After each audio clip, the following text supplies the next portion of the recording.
here tonight with Jackie Witter. We just completed our third of the Open the Windows Year of Faith series in the Wausau Deanery, and I have a couple of questions for you, Jackie. The first one is, how did the Second Vatican II and the whole spirit of Vatican II affect your own ministry throughout your life?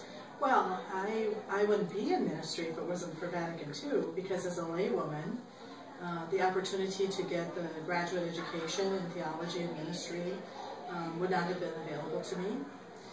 So the very fact that I am in ministry is as a consequence of the Second Vatican Council and the call of the Council to the laity's greater involvement in the life of the Church, so that leadership and ministry in the Church is not simply for the clergy or for those in religious life, but it's for all of us who are baptized. So when I was going through grade school and high school, that was a given, you know, and so there was not even a question of that it would be a possibility for me to do this.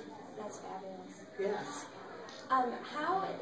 Tonight you talked to us about good Pope John, and I would like to know how you feel as a church worldwide, or specifically in the U.S., how we've done in living up to his hopes and dreams for what the future of the church would look like.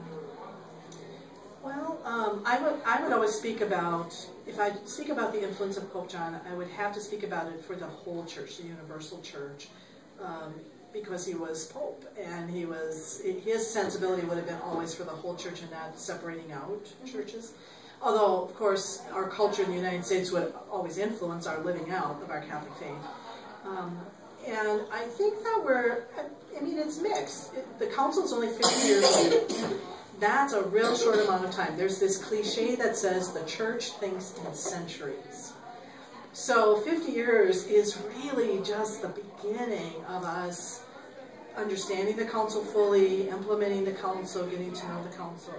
But I think there's a lot of things that we take for granted in the life of the church that are a consequence of the council that we don't even think very much of. So the liturgy celebrated in our language, for example, in the vernacular.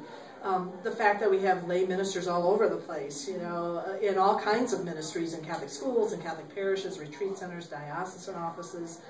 And again, we don't really think very much about that. The open dialogue between laity and clergy, so parish pastoral councils, advisory committees, dialogues, conversations that really are a consequence of the Second Vatican Council, and the listening to all the baptized, and not just having a small group who are making all the decisions for us. The openness to the varieties of spiritualities that we have. So we have Franciscan and Dominican and Benedictine and Eucharistic and Marian and all the spiritualities that really was encouraged and was fostered by the Second Vatican Council, that we, again, just really take for granted. So I think in a lot of ways the very life that we're living as Catholics reflects the Second Vatican Council very clearly, but we don't usually pull it out as an influence because we take it for granted. Well, thank you so much, and I hope you have a wonderful evening and safe travels wherever you're going. Thank you. I hope you have a wonderful year of faith. Thank you. Thank you very much.